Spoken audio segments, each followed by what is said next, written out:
Mapagpalang araw sa lahat ng avid listeners ng Kwentong Takip Silim. Ako po ulit ito, si Sir Jag. Kumusta po kayo? Katatapos ko lang manood ng Netflix ngayon at sobra talaga ako nag-enjoy sa pinanood kong action movie. Mahilig kasi ako manood ng barilan, suntukan at mga 1990s ang datingan. Yan na lagi ang naging libangan ko pagkatapos ng aking trabaho. Pero ang mga anak ko naman, ibang hilig. Puro kay drama ang inaatupag. Kayo ba? Anong pelikula ang gusto niyong panoorin? Action o romance? Sa kwento naman natin ngayon, hindi mo na kailangan mamili dahil ang kwentong ibabahagi sa atin ng letter sender ngayon ay magkahalong action at romance. Naintriga na ba kayo kung ano ito? Sabay-sabay natin tong subaybayan hanggang dulo. At syempre maraming salamat po sa inyong walang sawang pagsuporta mga katakip silim sa mga shoutout video nyo na ipinadala sa amin. Sobra po ang pasasalamat namin sa inyo at ngayon, simulan na nga natin ang kwento. Congratulations, Gomez. Isa na naman kaso ang naresolba mo. At hindi lang yon, malaking sindikato ang napatumba mo. Kaya hanga ako sa galing mo. Hindi nga ako nagkamaling i-assign sa iyo itong kasong ito. Pero mag-iingat ka. Alam nating dalawa kung gaano kalaki at ka-impluwensya ang sindikatong binuwag mo. Hindi basta-basta matatanggap ng mga yan na nakakulong na ang boss nila. Alam ko po yun, Chief. Huwag po kayong magalala. Kaya ko pong protektahan ang sarili ko. Si nanay ang tumatawag. Pero hindi naman siya tumatawag ng ganitong oras, ha? Sagutin mo na. Baka importante yan, Gomez. Hello, Nay? Napatawag po kayo. Rafael, anak! Tulungan mo kami! Ang tatay mo! Diyos ko! Manuel, kumapit ka! Manuel! Sabi nila, hindi raw madali ang pagiging pulis. Lalo na kung pipiliin mong panindigan ang iyong prinsipyo. Ang gawin ng tama at puksain ang masama. Pero paano kung dahil sa pagiging pulis mo, malalagay sa peligro ang buhay ng pamilya mo? Ano ang gagawin mo? Paki-comment ang inyong sagot sa ibaba. Excited na kaming basahin ang mga ito. At kung ikaw ay naiintrigang malaman ang buong kwento ng ating letter sender, tara na't sabay-sabay nating pakinggan ang kwentong ito hanggang dulo. Una sa lahat, nais ko pong batiin ang lahat ng tagapakinig ng Kwentong Takip Silim ng isang magandang araw. Lalo na po sa inyo, Sir Jag. Itago niyo na lang po ako sa pangalang Rafael. 45 anyos na at kasalukuyang nakatira sa Maynila. Isa po ako sa daan-daang listeners na tumatambay sa channel niyo pagka-uwi ko galing sa trabaho. May karanasan na rin po kasi ako sa mga aswang noon, kaya sobrang nakaka-relate ako. At sa wakas, nabigyan na rin po ako ng pagkakataong magbahagi ng aking kwento. Ang kwentong ito ay hango sa tunay na pangyayari sa aking buhay. Isa akong dating pulis na may ranggong sarhento at hinahangaan ng aking mga kasamahan, lalo na ng aming hepe, dahil lahat ng kasong hinahawakan ko ay aking nareresolba. Hanggang sa dumating ang araw na nakabangga ko ang isang malaking sindikato at ako rin ang nakabuwag nito. Ang hindi ko inaasahan noon ay nadamay pati ang pamilya ko. Kaya napilitan akong magtago sa isang liblib na baryo, isang lugar na matagal nang nilisan ng aking ina. Akala ko noon, doon na magiging ligtas ang aking pamilya. Hanggang sa nadiskubre kong gabi-gabi, may mga umaataking nilalang na hindi tinatablan ng aking mga bala. Mga nilalang na mas mapanganib kesa sa mga sindikato.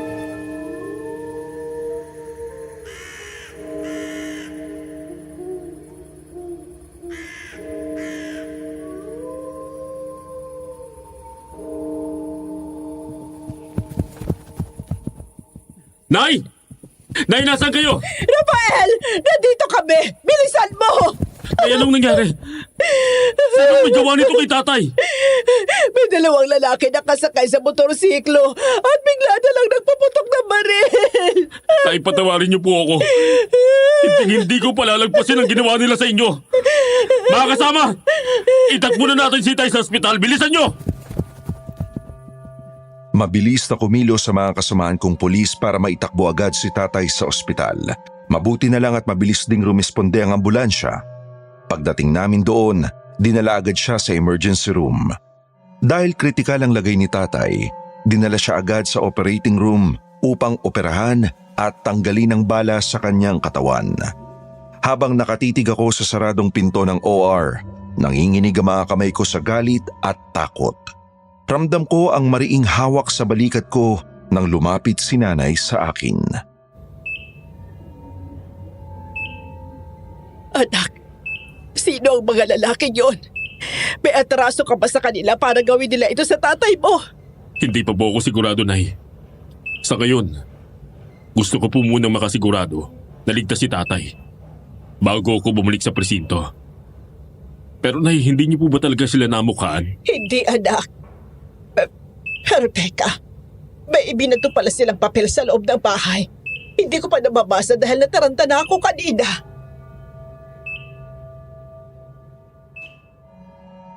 May kinuha si nanay sa kanyang bulsa at inabot niya sa akin ang nakalukot na papel na hugis bilog. Dahan-dahan ko itong binuksan habang ramdam ko ang bigat ng dibdib ko. Nakita ko ang malinaw na mensahe sa papel na nagpakulo ng aking dugo. Nakasulat ang salitang, "Patikim pa lang yan, Sarhento. Kapag hindi mo pinalaya si Apollo sa kulungan, kayo ng pamilya mo ang ikukulong namin sa impyerno." Biglang nagdilim ang paningin ko sa sobrang galit. Hindi ko matanggap na nadamay ang pamilya ko sa laban na dapat ako lang ang umaharap. Pero kasabay noon, ang takot na baka mawalan ako ng magulang dahil sa mga walang awa at demonyong tao. Mga hayop sila. Hindi sila lumalaban ng patas. Anak, ano bang nakasulat dyan? Sabihin mo sa akin. Patawarin niyo po ako, Nay. Kasalanan kong lahat ng to. Ako dapat ang tinutugis nila pero pati kayo dinamay pa nila. Mga hayop. Pagbabayaran nilang ginawa nila sa inyo. Rafael, anak, natatakot ako. Kailangan na nating umalis dito. Kung malaki ang galit ng mga taong yan sa'yo, hindi malabong balikan nila tayo. Hindi ko kayang mawala kayo sa akin ng tatay mo. Diyos ko, yan ang amang sinasabi ko doon kaya ayoko magpulis ka. Nay, huwag po kayong matakot. May mga pulis pong nagbabantay sa inyo ngayon. Kaya siguradong ligtas po kayo rito. Ipagdasal na lang po natin si tatay. Pero anak, hindi pa rin ako kampante. Ang gusto ko, umalis na tayo sa lugar na to. Pakiusap, pakinggan mo ako, Rafael. Hindi ko po pwedeng talikuran ng trabaho ko, Nay. Tungkulin ko pong magresolba ng kaso at ngayon, ang pumamaril kay tatay ang re-resolbahin ko.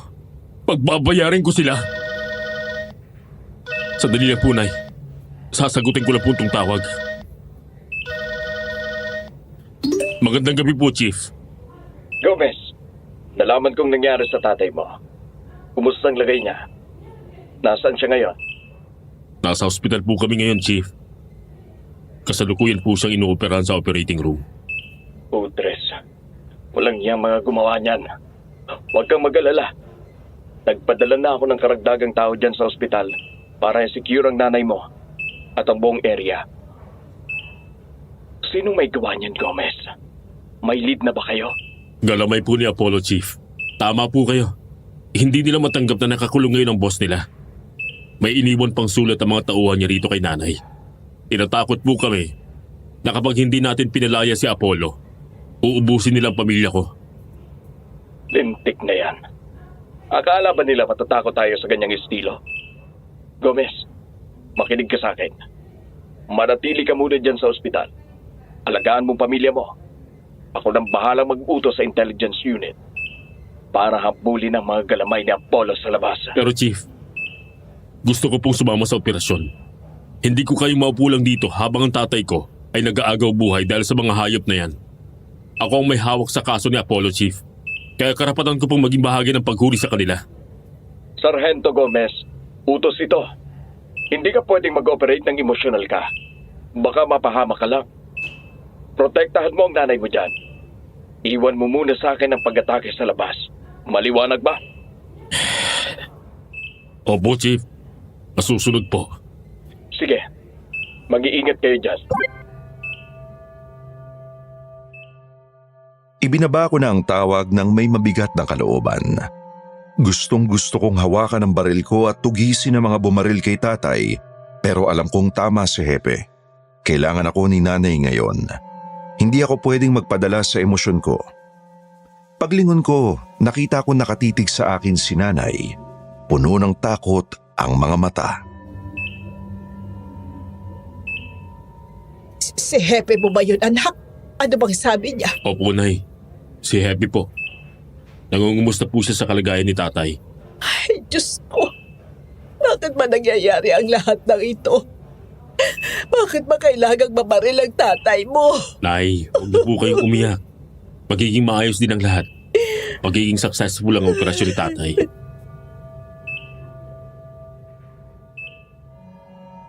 Ilang sandali pa, bumukas ang pinto ng operating room at lumabas ang doktor. Agad kaming lumapit ni nanay para mag-abang sa kanyang sasabihin. Ayon sa doktor, stable na ang lagay ni tatay at wala namang natamaang vital organ. Kaya lang, tumama ang bala sa kanyang buto kaya maaaring maapektuhan ang paggalaw niya dahil sa tinamong injury. Kahit may kaunting lungkot, nakahinga pa rin kami ng maluwag dahil buhay si tatay. Matapos ang ilang oras ay inilipat na rin siya sa regular ward. Pagpasok namin sa silid, dahan-dahan kong nilapitan si tatay, nagising na. Ngunit bakas pa rin ang pangihina sa mukha.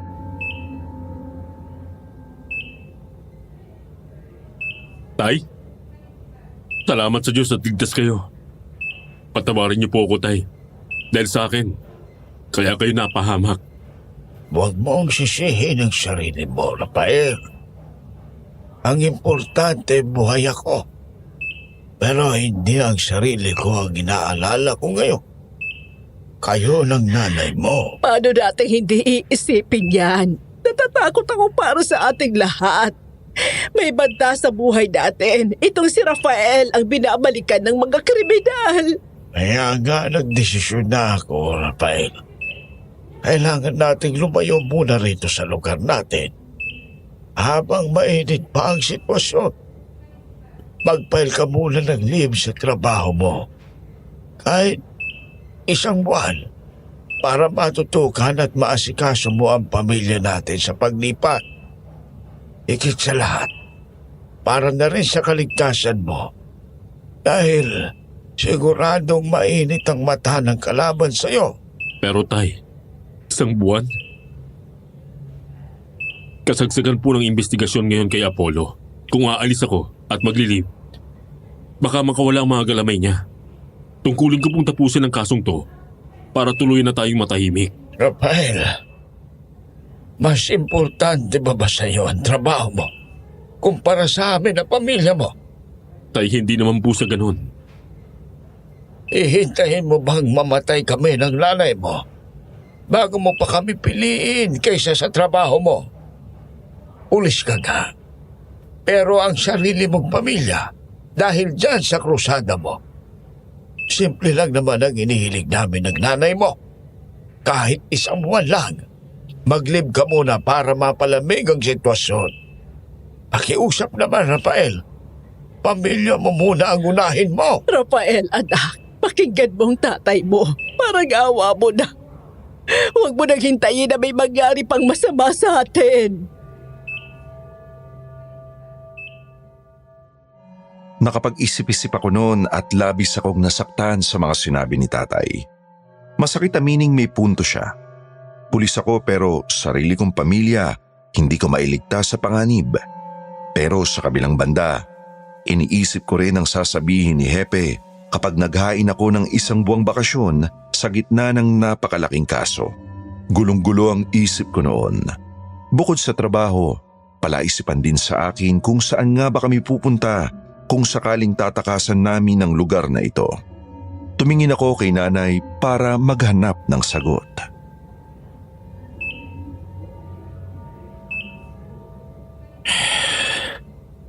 Kung sakaling aalis tayo rito, Nay, saan naman po tayo pupunta? Saan po tayo magtatago? Doon sa Samar, anak. Uuwi tayo sa probinsya ng lolo at lola mo. Sa Samar? Ibig sabihin makikilala ko na pong lolo't lola ko? Oo, anak. Bukod pa doon, alam kong yun lang ang ligtas na lugar na malayo rito. Doon muna tayo. Masaya po ako, Nay, na magkikita po kayo ulit ni lolo't lola. Matagal ko pong hinintay ang pagkakataong to. Pagkatapos ng nangyari sa tatay mo, doon ko napagtanto, anak. Natakot ako. Baka sa susunod ako naman nagmamaril. Baka mamatay na lang ako na hindi man lang nakakaingin ng tawad sa kanila. Hindi ko man lang sila muling nakikita. Pero hindi ko alam, Rafael. Hindi ako sigurado kung mapapatawad pa ba nila ako. Tinakwil na nila ako noon, anak. Paano kung isara na nilang pinto sa akin? 3 dekada na ang nakalipas. Pero sariwa pa rin ang sakit ng huling araw na iniwan ko ang baryo natin. Nay, pamilya niyo po sila. Anak po nila kayo. Kahit 30 taon pang lumipas, walang magulang nakakalimot sa anak. Tingnan niyo po ako. Sa tuwing nadidistino ako sa malalayong inkwentro, sa tuwing sumasabak ako sa peligro, sino pong walang tigil na tumatawag? Sino pong umiiyak sa akin sa telepono at nagsasabing miss na ako? Ikaw, di ba, Nay? Dahil ganyan ang puso ng isang magulang, hindi po napapagod magmahal. Pero Nay, masakit man pong sabihin, kailangan ba talagang mabaril muna si tatay? Kailangan bang dumanak muna ang dugo at malagay sa panganib ang buhay natin bago niyo po ma-realize na kailangan niyo silang balikan? Huwag niyo na pong hintayin mawala ang lahat, Nay. Balikan niyo na po sina lolo't lola. Humingi kayo ng tawad sa kanila habang may oras pa. Dahil matatanda na din po sila. Huwag po natin gawing dahilan ang pagtatago natin sa baryo para lang magpakita kayo uli. Harapin niyo po sila dahil mahal niyo sila. Hindi dahil tinatakbuhan natin ang panganib dito. Tama ka, anak. Tama ka. Maraming salamat, anak, ha. Salamat dahil hindi ka naging katulad ko na suwail sa magulang. Hindi ka naging katulad ko na iniwan ng magulang ko para sa pansarili kong kaligayahan. Nagsisisihan mo bang pinili mo ko, Melissa? Hindi naman sa ganun, Manuel. Pero mahigit 3 dekada na rin ang nakalipas.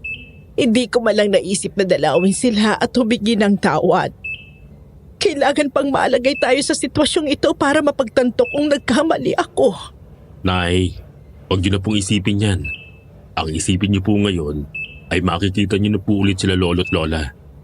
Nasasabik na rin po ako makilala sila. Ibig sabihin ba nito, anak? Pumapayag ka na? Opo, Nay. Pero kakausapin ko muna si Hepe bukas kung a-aprobahan niya ang leave ko. Sigurado ako magugulat yun sa biglaang desisyon ko. Lalo na't hawak ko ang kaso ni Apollo. Pero gagawin ko ng paraan. Rafael, salamat din dahil pinili mo kami. Mahal na mahal ko po kayo, Tay. Wala na pong mas mahalaga pa sa inyo kahit pa ang trabaho ko.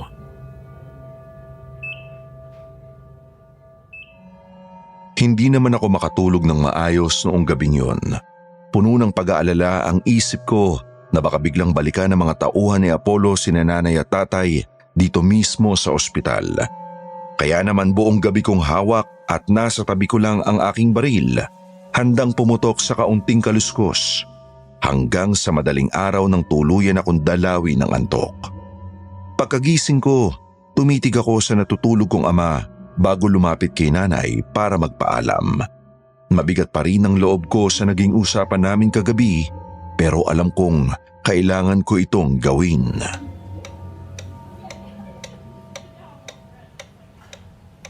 Nay, uuwi po muna ako ng bahay saglit. Maliligo lang po ako. At magbibihis para naman mahimasmasan ako. Dadaan na din ako sa presinto para mag-file ng leave. Sige, anak. Mag-iingat ka sa daan. Huwag kang magpapakampante. Baka nakaabag pa rin ng mga taong yan sa labas. Huwag po kayong mag-alala, Nay. Mag-iingat po ako. Pangako. Oo, siya, sige, anak. Basta mag-iingat ka. Opo. Tutuloy na po ako. Hinalikan ko si nanay sa noo bago tuluyang lumabas ng ward. Mabigat ang katawan ko dahil sa puyat, pero nanatili akong alerto habang naglalakad sa koridor ng ospital. Hawak ang bag kung saan nakatago ang aking baril. Pagsapit ko sa labi, agad akong sinalubong ng 2 kasamahan kong pulis na inatasan ni Hepe na samahan ako. Wala akong nagawa kundi ang sumunod. Dumaan muna kami sa bahay para makaligo at makapagpalit ako ng damit tsaka nagtungo sa presinto. Doon, mabilis kong inasikaso ang leave application ko sa admin section bago dumiretso sa opisina ni Hepe. Hawak ang mga papeles, huminga muna ako ng malalim bago kumatok at pumasok sa kanyang opisina.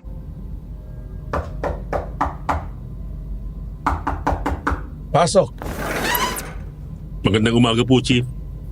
Oh, Gomez, maupo ka. Kumusta ng kalagayan ng tatay mo? Salamat sa Diyos at stable na po ang lagay niya ngayon, Chief. Nasa ward na po siya. Pero, Chief, kaya po ako naparito ngayon dahil gusto ko po sanang paghain ng formal na aplikasyon para sa leave. Magpapahit po sana ako ng 1 buwang bakasyon, Chief. 1 buwang leave, Gomez? Sigurado ka ba rito? Opo, Chief. Alam ko pong kasagsagan ng investigasyon natin kay Apollo ngayon. Pero kailangan ko po munang unahin ang kaligtasan ng pamilya ko. Natatakot po ang mga magulang ko. At gusto po muna nilang lumayo kami rito sa Maynila para mapalamig ang sitwasyon. Alam mo, Gomez, mabutit na pag-isipan mo yan. Sa totoo lang, sumasang-ayon ako sa desisyon mo. Mas nakakabuti nga yan para sa inyo. Akala ko po magagalit kayo dahil may iwan kong kaso, Chief. Bakit naman ako magagalit? Napakalaki na nang naitulong mo sa buong kapulisan sa mga hinawakan mong kaso. Halos hindi ka na nagpapahinga para lang malutas ang mga yan. Kaya ituring mo na itong gantimpala sa lahat ng sakripisyo mo. Bibigyan kita ng 1 buwang pahinga para na rin sa kaligtasan ng pamilya mo. Total, nasa kulungan at si Apollo. Mga galamay na lang niya ang puproblemahin natin. Maraming salamat po, Chief. Hindi ko po alam kung paano kayo pasasalamatan sa pag-unawa nyo sa sitwasyon ko ngayon. Huwag mo na kaming isipin dito. Kami naman ang babawi sa iyo ngayon. Sagot namin ang pagpapatuloy ng kaso ni Apollo at sisiguraduhin kong mabubulok sa kulungan ang gagong yan kasamang mga tauhan niya. Ang asikasuhin mo ngayon ay ang mga magulang mo. Maliwanag, Gomez? Maliwanag po, Chief. Maraming salamat po talaga. O siya, sige na. Makakaalis ka na. Sige po, Chief.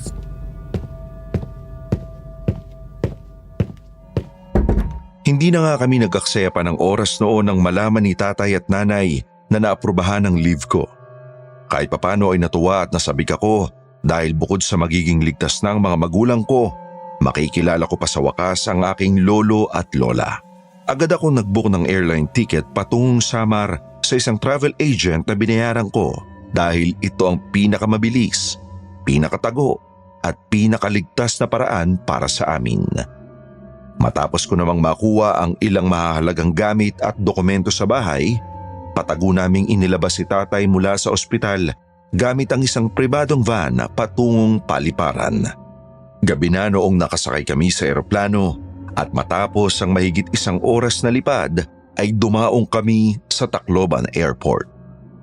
Akala ko tapos na ang hirap ng biyahe pero nagkamali ako. Mabuti na lang at nakapagrenta ako ng kotse roon na siyang ginamit namin sa biyahe dahil umabot pa ng mahigit 10 oras bago kami tuluyang makarating sa aming destinasyon.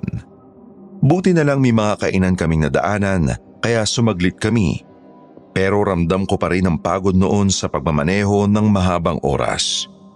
Habang binabaybay naman namin ang daan patungo sa baryo ni nanay, doon ko lang napagtanto kung gaano pala ito kalayo at kaliblib. Ayos ka lang ba, anak? Pagod ka na ba? Kaya pa po, Nay. Ayos lang po ako. O siya, sige.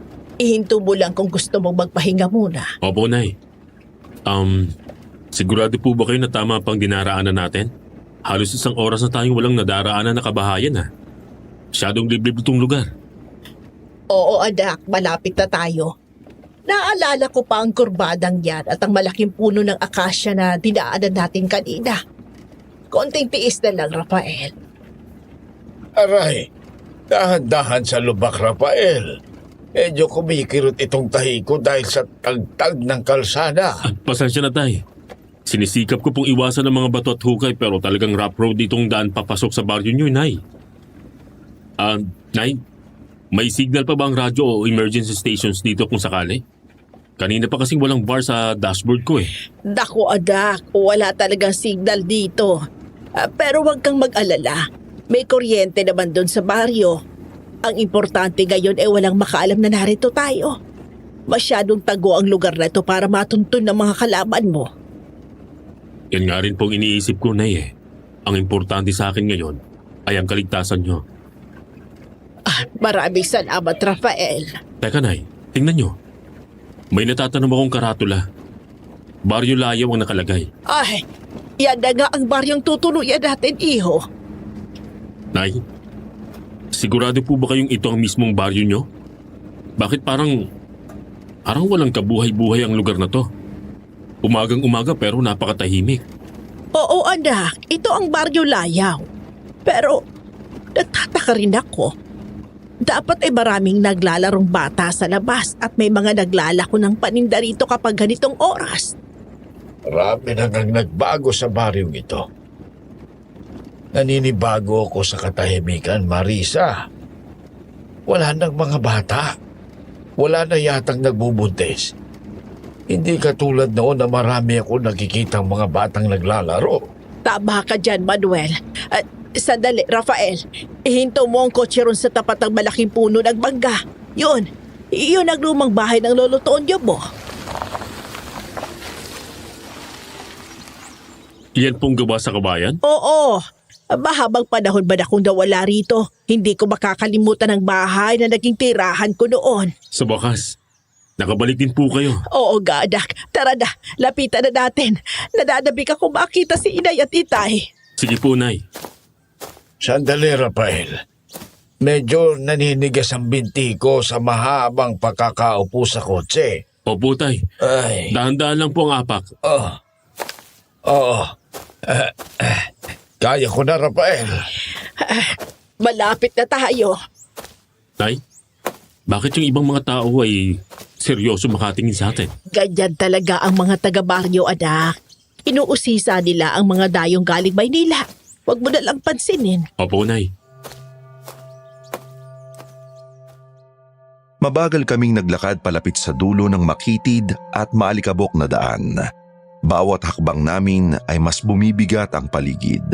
At ramdam ko ang mga matang nakasunod mula sa mga tao pero hindi kami huminto.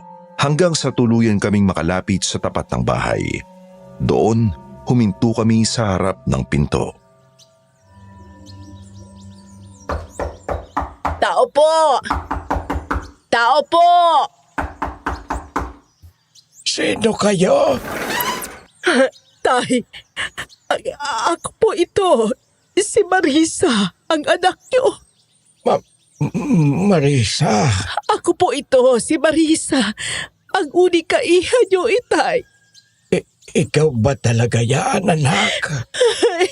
Itay, opo, ako po ito, si Marisa po.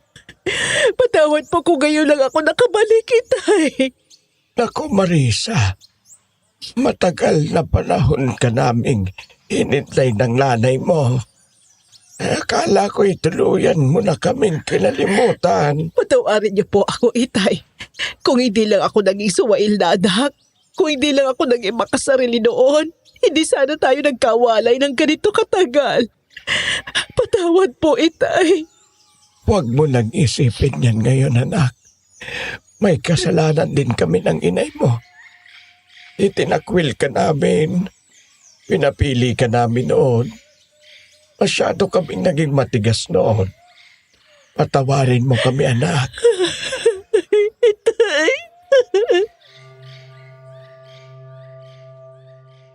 Mahigpit na niyakap ni nanay si Lolo Tonyo noon. Sa aking nasaksihan, nanlambot at natunaw ang aking puso.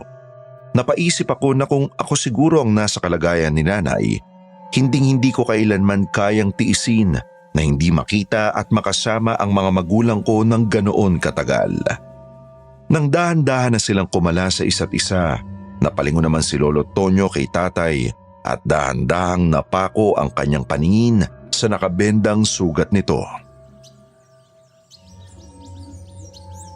Manuel, kumusta ka na? Bakit may nakabendang sugat sa braso mo? Magandang umaga po, Tay Tonyo. Pasensya na po kung ganito ang lagay ko. Ay sa muli nating pagkikita. Nabaril po ako ng mga kriminal na nakabangga ng anak naming si Rafael. Kriminal? Paano nangyari yon? May nakaalitan ba kayo doon sa Maynila? Ako po, Lolo. Ikaw ba ang apo ko, iho? Itay, siya si Rafael, ang anak ko, ang apo nyo. Pulis po siya, Itay. Sarhento po siya sa Maynila at napakagaling na opisyal. At nang may nakabanggaan siyang sindikato, nagaganib ang buhay namin. May bumaril kay Manuel na hindi kilalang suspect. Kaya pala, isang pulis pala ng aking apo. Magandang umaga po sa inyo, Lolo. Napakatapang ng mukha mo, iho. Kamukhang kamukha mo ang nanay mo noong kabataan niya. Halika kayo. Huwag tayo mag-usap dito sa labas. Tuloy kayo sa sala. Pumasok kami sa loob ng lumang bahay kubo. Inalalayan ko si nanay at tatay na maupo sa mahabang upuang gawa sa matigas na kahoy, habang si Lolo Tonyo naman ay nagmamadaling kumuha ng pitsil ng tubig at baso mula sa kusina. Uminom muna kayo ng tubig para pawiin ang pagod ninyo sa biyahe. Pasensya na kayo sa ngayon. Yan lang munang maiaalok ko sa inyo. Hindi ko kasi inaasahan ang pagdating ninyo ngayon. Maraming salamat po, Tay Tonyo. Malaking tulong na po ito. Napakahaba at napakatagtag po kasi ng naging biyahe namin pabalik dito. Ipagpasalamat na lang natin na nakarating kayo ng ligtas dito. Itay, nasaan ho si Inay? Bakit hindi niyo po siya tinatawag? Kanina ko pa po siya hinahanap mula nung pumasok kami rito. Nagpapahinga ba siya sa loob? Marisa, anak, wag mo na siyang hanapin pa. Bakit ho, Itay? Galit pa rin ba siya sa akin hanggang ngayon kaya ayaw niya akong harapin? Pakiusap, Itay, sabihin niyo sa kanya na nandito na ako para humingi ng tawad. Hindi sa ganon, Marisa. Wala nang inay mo. Ah, 2 taon na ang nakalilipas nang pumanaw siya. Inatake siya sa puso. anong sabi niyo, Tay? Patay na si Inay? Hindi totoo yan. Nagbibiro lang kayo, hindi ba? Totoo ang sinasabi ko, anak. Matagal kanyang hinintay. Araw-araw, gabi-gabi siyang nakadungaw sa bintana. Umaasang baka bigla kang kumatok sa pinto. At alam mo ba, kahit sa huling mga sandali ng buhay niya, pangalan mo pa rin ang paulit-ulit niyang binabanggit at tinatawag. Inay, hindi maaari ito. Bakit ngayon lang ako bumalik? Bakit hindi ba lang tayo nakapag-usap o nakapagkita bago ka nawala? Inay, patawarin mo ako. Napakasama akong anak. Marisa, pakiusap, Tana. Nandito na tayo. Patawarin mo kami, Tay Tonyo. Kung naging dahilan kami ng labis na kalungkutan ni Inay noon. Nagyari na ang nangyari. Ang importante ngayon ay nandito na kayo. Nakilala ko rin ang aking apo. Pero wala na ho si nanay. Sobrang sakit, Itay. Gumuho ang buong mundo ni nanay sa mga sandaling yon. Humagulgul siya ng tuluyan sa loob ng sala habang nakasandal kay tatay. Punong-puno ng matinding pagsisisi dahil hindi man lang sila nakahingi ng kapatawaran sa isa't isa ng kanyang ina bago pa ito tuluyang bawian ng buhay. Napayuko na lang ako. Ramdam ang bigat ng dalang kasaysayan ng pamilya ko na ngayon ko palang natuklasan.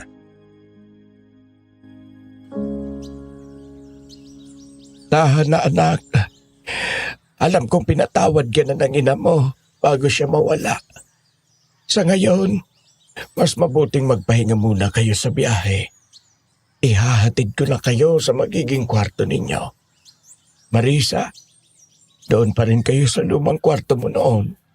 Walang nagbago roon. Pinananatili naming malinis ng inay mo dahil umaasa kaming babalik ka.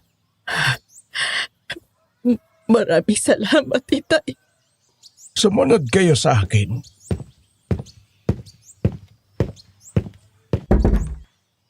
Ano anak? Ayos lang ba ang kwartong ito para sa inyo? Oo naman ho, Tay. Sobrang na-miss ko po talaga ang kwartong ito. O siya, maiwan ko muna kayo rito sa silid para makapagpahinga. Marisa, dyan muna kayo ng asawa mo sa malaking kama. Rafael, iho, dyan ka na muna sa kabilang kama sa sulok. Magpahinga na muna kayo. Kukuha lang ako ng maisasalod nating makakain mamaya. Nang maisara ni Lolo Tonyo ang pinto ng silid, dahan-dahan kong ibinaba ang mga bag na dala namin. Maliit lang ang kwarto ni nanay noong araw. Gawa sa luma at maitim na kahoy ang dingding. Pero bilang pulis, otomatiko kong ininspeksyon ang buong paligid para sa aming seguridad. At doon ko napansin ang mga kakaiba at nakaliligalig na bagay. Sa bawat gilid at sulok ng dalawang bintana, may mga nakasabit na kumpol-kumpol na bawang. Hindi lang yun, sa mismong pasamano ng bintana, may nakahilerang makapal na guhit ng magaspang na asin. Tumingin ako sa sulok ng sahig. May nakabudbud ding asin doon.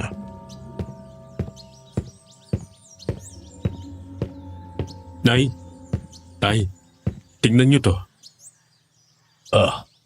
Ano yan, Rafael? Bawang? Bakit may mga bawang at asin dyan sa bintana mo? Marisa, Yan nga pong ipinagtataka ko, Tay eh. Hindi lang basta nakasabit, sadyang inilatag at inihilera pa ang asin sa bawat sulok ng bintana. Alam kong hindi ito palamuti lang. Sinadya itong ilagay ni Lolo dito pero ang tanong, bakit? Teka, sandali. Nilapitan ni nanay ang bintana. Pinagmasdan ang nakahilerang puting asin at ang mga tuyong bawang na nakasabit sa gilid ng lumang kahoy. Ang kanyang mukha na kanina lang ay basang-basa ng luha dahil sa pagdadalamhati ay unti-unting napalitan ng labis na pagtataka at pagkalito. Kahit kailan hindi naglagay ng ganyan si Inay o si Itay rito. Nung dalaga pa ako natutulog sa silid na ito, malinis ang mga bintanang yan. Walang kahit na anong nakasabit. Sigurado po ba kayo, Nay? Baka naman tradisyon o pamahiin lang ni Lola at Lola na nakalimutan mo na. Hindi, Rafael. Hindi ba pamahiin si Itay sa ganyang mga bagay?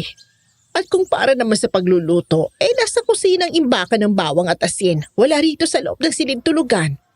Lalo na itong asin sa pasamano para itong harang.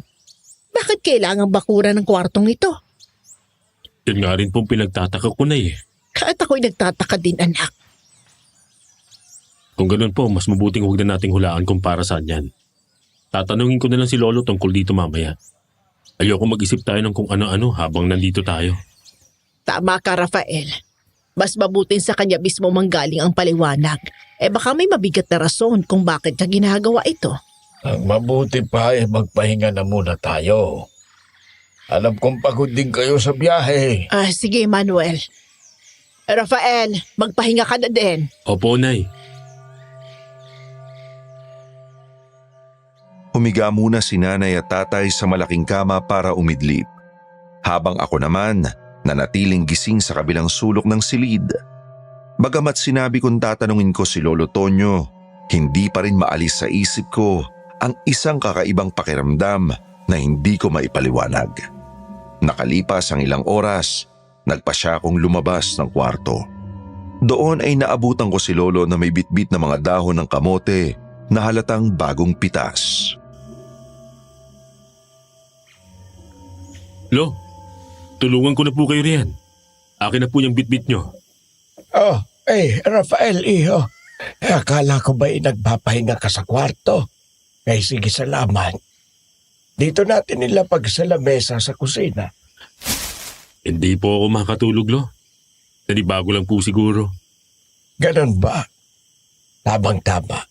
Nagsasalang ako ng mainit na tubig doon. Magkape muna tayo.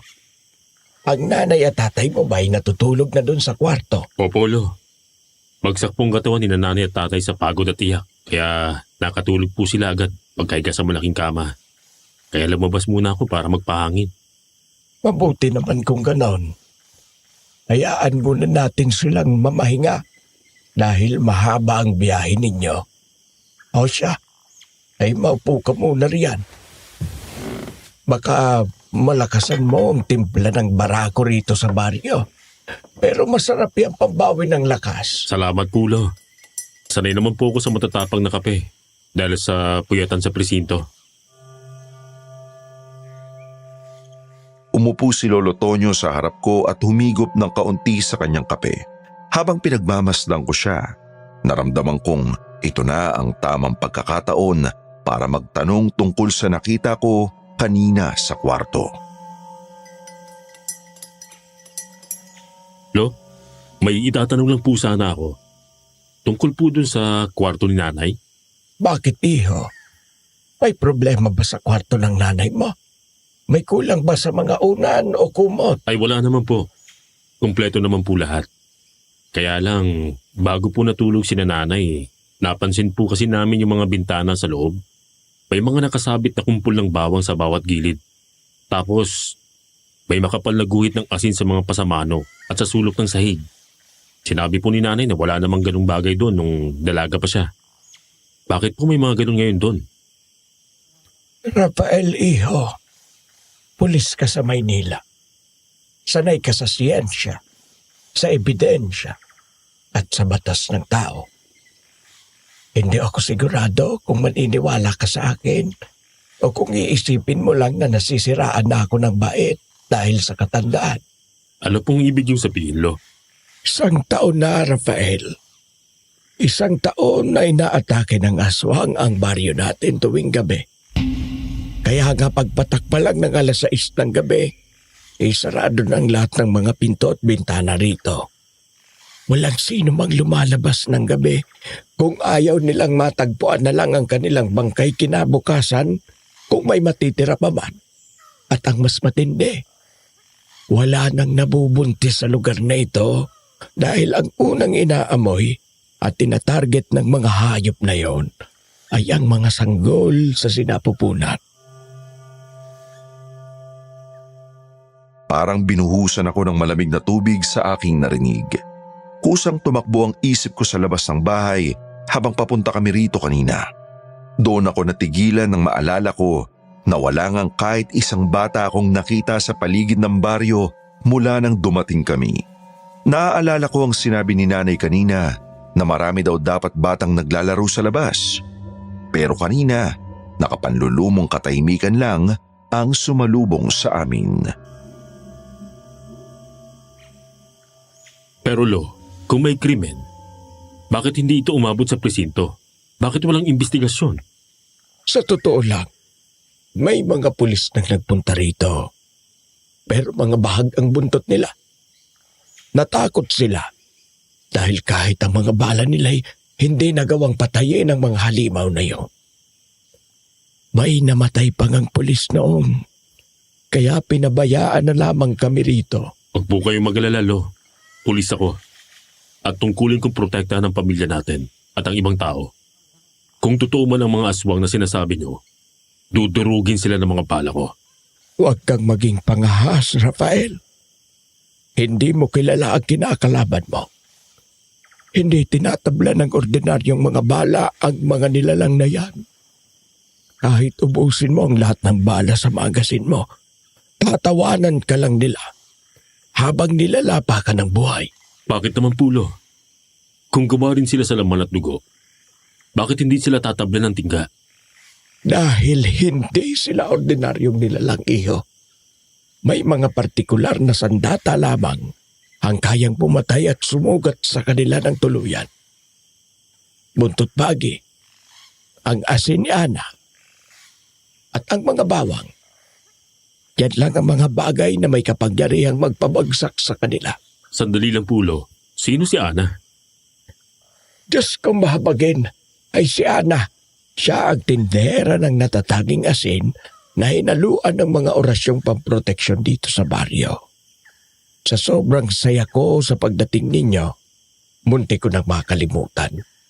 Kailangan ko nang pumili ulit ng asin sa kanya ngayon din dahil wala ng bisa ang nailagay ko sa mga bintana natin. Hanggang 1 linggo lang tumatagal ang bisa ng asin na yun. Mawawala na tayo ng harang mamayang gabi. Kailangan ko siyang maabutan bago pa magsara ng tindahan si Ana. Dahil kung hindi, malalagay sa panganibang buhay natin. Sasama po ako sa inyo. Oh, siya sige, iho. Sandali lang. Tumayo si Lolo Tonyo na halatang natatarantang maganap ng kanyang lalagyan at pitaka. Bagamat loikal pa rin ang takbo ng utak ko bilang pulis at nahihirapan pa rin tanggapin ang kwento tungkol sa aswang, nagising ang aking kuryosidad. May misteryo sa baryong ito na kailangan kong makita at masiyasat gamit ang sarili kong mga mata. Habang naglalakad kami sa makitid at mabatong daan, napansin ko ang nakabibinging katahimikan ng buong paligid ng baryo. Lahat ng madaanan naming bahay, sarado na mga pinto at bintana, na para bang nagtatago ang lahat sa isang hindi nakikitang panganib. Pagkalipas ng ilang minutong paglalakad, narating namin ang isang lumang tindahan na gawa sa nipa at kahoy.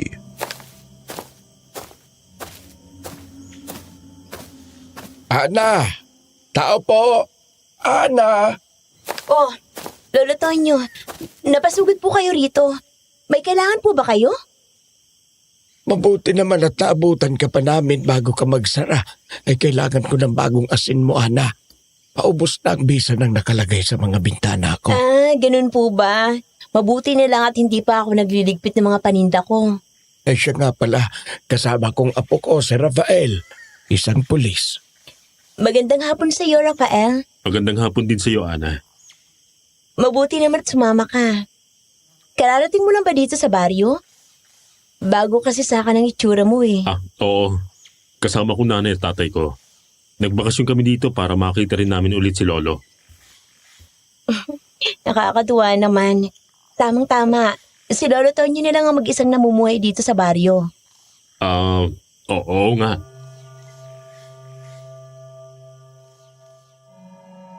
Natameme ako sa ganda ni Ana habang nagpapakilala. May mahaba siyang buhok at napakapungay ng kanyang mga mata. Nangitian naman kaming dalawa. Sa mga sandaling yon, wala na akong ibang napansin. Nakakalambot lang talaga ng puso ang matatamis niyang ngiti na pinalayas ang lahat ng bigat at problema sa aking dibdib. Lumapit siya sa malaking banga sa likod niya para takalin ang asin na kailangan ni Lolo. Nasabi ba sa'yo ng lolo mo tungkol sa nangyayari dito sa amin, Rafael? Yung tungkol sa mga aswang gabi-gabi? Oo. Nabanggit nga ni Lolo kanina sa kusina habang nagkakape kami. At hindi ka ba natatakot? Hindi biro ang mga naririnig at nakikita rito kapag sumapit ng dilim. Hindi naman ako natatakot, Ana. Sanay na ako makipaglaban sa mga masasamang tao sa Maynila. Kahit malalaking sindikato pang harapin ko. Ang mga kalaban dito, Rafael, hindi ordinaryong tao. Kaya napakahirap nilang sugpuin sa dahas lang. At saka isa pa, marami sila. Pero hanggat nandito si Rambo at itong asin na itinitinda ko, siguradong ligtas ang buong baryo. Basta siguraduhin niyo lang na walang lalabas sa inyo tuwing gabi. Tama ka, Ana. Oh, Rambo, nandiyan ka na pala. Buti naman at nakabalik ka na, Rambo. Rafael, iho.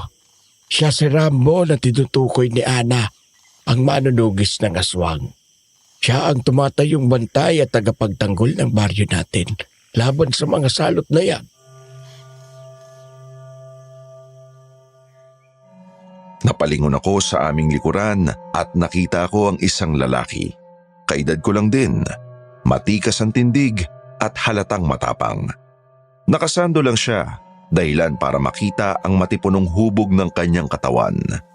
May daladala siyang mahaba at matalim na sibat na parabang handang-handa sa anumang laban. Tiningnan niya ako mula ulo hanggang paa na may kasamang kakaibang pahiwatig at kaunting yabang na parabang sinusukat ang aking kakayahan. Inabot naman niya ang kanyang mga kamay para makipagkamay sa akin. Tinanggap ko naman yon, pero sa halip na ordinaryong pakikipagkamay, naramdaman ko ang biglaang paghigpit ng kanyang hawak. Isang tahas ang hamon na agad kong sinuklian ng parehong puwersa. Habang magkalapat ang aming mga palad, nakita ko ang mabilis na pagsulyap niya kay Ana na noon ay abala pa rin sa pagtatakal ng asin. Kitang-kita ko sa mga mata niya ang matinding selos. May gusto siya kay Ana at ang pagdating ko ay itinuturing niyang banta sa kanyang pwesto. Rambo, Ako si Rafael. Isa akong pulis. pulis ka pala. Oo, pulis ako. Pero dito sa amin, walang silbi ang tsapa at batas ng tao. Kapag ang kalaban mo ay mga nilalang sa dilim. Paano naging walang silbi? Tungkulin naming sugpuin ng masasama kahit pang sinasabi mong nilalang sa dilim. Sa tingin mo ba, uubray ang bala mo? Anong masasabi mo, Ana? Tama si Rambo. Eto na nga po palang asin ninyo, Lolo Tonyo. Bagong gawa po yan. Salamat, Ana. Malaking tulong ito para sa amin mamayang gabi. Ikaw, sundin mo ang patakaran ng baryong ito. Ang mga kagaya mo pa namang bagong salda dito ay matigas ang ulo. Huwag kang mag-alala, Rambo. Pinagsabihan ko ng apo ko tungkol dyan. Mabuti naman po, Mang Tonyo. Sa Maynila, ang mga nagpapakitang gilas na tulad mo ang unang tinutumba ng mga kriminal. Huwag mo kong alalahanin. Kaya kong protektahan ang sarili ko at ang pamilya ko. O siya, tama na yan, Rambo. Ana, mauna na kami. Lumulubog na ang araw at kailangan ko pang mailatag ang asin sa mga pasamano ng bintana. Mag-iingat kayo sa pag-uwi, Rafael. Salamat, Ana. Ano ba, Ana? Pulis Maynila yan. Di ba? Kaya niya na ang sarili niya. Hindi mo na kailangan paalalahanan pa na parang bata. Nagpapasabi lang naman ako, Rambo. Mas mabuti nang mag-ingat dahil bago pa lang siya rito sa baryo natin. Kung matapang talaga siya sa syudad, tignan natin kung may magagawa yan kapag sumapit na ang gabi. Salamat sa paalala, Ana. Pero huwag ka mag-alala. Sisiguraduhin kong ligtas kami makauwi sa bahay. At sana pwede akong dumalaw dito bukas kung pahihintulutan mo. Oo naman, Rafael.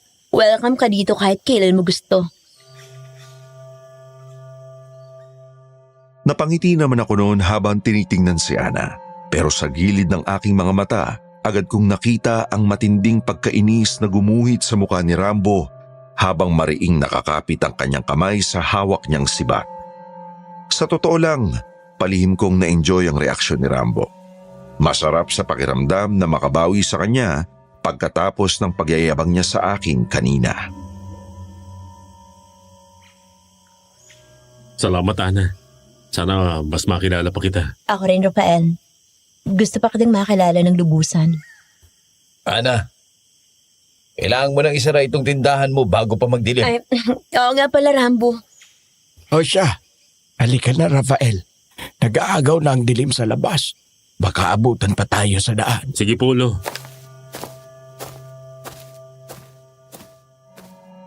Habang naglalakad kami pabalik ni Lolo Tonyo, hindi ko maiwasang lumingon at sumulyap kay Ana habang tinutulungan siya ni Rambo sa pagsasara ng tindahan niya at may kung anong selos naman akong naramdaman.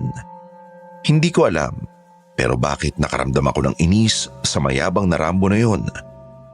Nagpatuloy naman kami sa paglalakad hanggang sa nakarating na nga kami sa loob ng bahay at naabutan sina nanay at tatay na nag-uusap sa sala.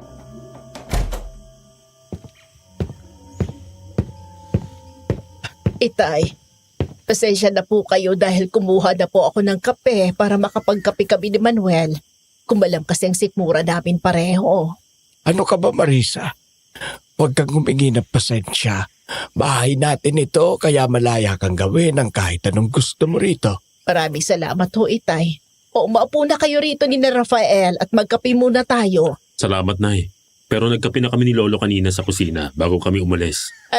Teka, Itay, Rafael, bakit may dala-dala kayong maraming asin? Para saan ba yan? Saan ba kayo nanggaling, anak? Manuel, Marisa, mamaya ko na ipapaliwanag ang lahat. Sa ngayon, kailangan muna naming mailagay ang mga asin sa bawat sulok ng bahay, lalo na sa mga kwarto.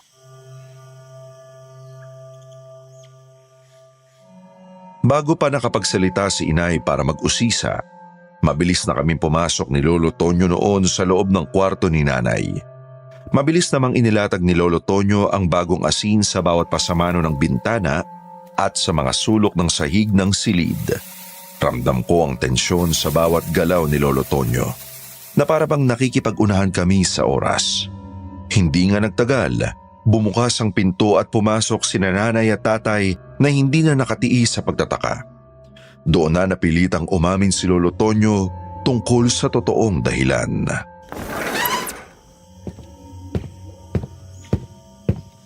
Manuel, Marisa, kung nagtataka kayo kung bakit ako nagbabakod ng asin at bawang, ito ang katotohanan. Isang taon na, gabi-gabi kaming inaatake ng mga aswang dito sa baryo. Kaya sarado ang mga bahay. Walang bata sa labas at wala nang nagbubuntis dahil sila ang unang pinupuntahan ng mga hayop na yan. Pagpatak ng dilim, pumapanhik sila sa mga bubong para maganap ng mabibiktima. Itay, ano bang pinagsasabi ninyo? Aswang, walang ganyan mga nilalang dito sa baryo dati doon. Nung lumaki ako rito, payapa ang lugar na to. Marisa, anak, marami na ang nagbago mula nang umalis ka. Isang taon na kaming binubulabog ng mga salot na yan. At marami na silang naging biktima. Mga batang nawawala at natagpo ang patay at wala nang lamang loob sa kakahuyan. Itay, sa totoo lang po, napakahirap paniwalaan ng mga ganyang kwento. Paniniwala lang po ako kapag nakita ko na mismo gamit ang dalawa kong mata. Rafael, iho, magsalita ka nga rito. Pulis ka, hindi ba? Hindi ka dapat naniniwala sa mga bagay na walang sapat na ebidensya at basihan. Naniniwala ka ba sa mga sinasabi ng lolo mo? Malalaman ninyong totoo ang lahat ng sinasabi ko mamaya kapag lumalim na ang gabi. Sa ngayon, kailangan ko na maganda ng hapunan sa kusina para maaga tayong makakain at makapagpahinga agad bago sila magsimulang gumala. Tutulong na po ako sa inyo sa paghahanda ng hapunan, Itay. Mas mabilis po tayo matatapos kung dalawa tayo sa kusina. Sige anak, halika na doon sa kusina. Ikaw na lang ang magluto ng bagong pitas na talbos ng kamote na dinala ko kanina. Sige ho, Itay.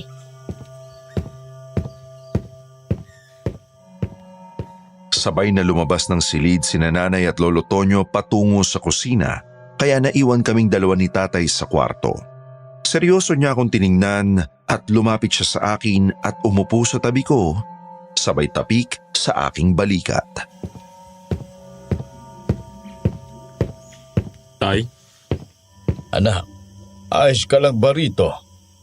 Alam kong bago pa sa pandinig mo ang mga kwentong ito. Huwag mo lang masyadong intindihin ang mga sinasabi ng lolo mo. Matanda na siya. Baka kung ano-ano lang ang naiisip niya. Tay, naiintindihan ko po kayo. Pero kung totoo mo ng mga sinabi ni Lolo at may mga aswang ang gumagala dito, handa naman ako. Sinumpang kong protektahan ang nakakarami. At hinding-hindi ko hahayaang may mangyari sa inyo rito. O sige, iho. Bahala ka. Basta ako, paniniwala lang ako kapag nakita ko na mismo ng dalawa kong mga mata.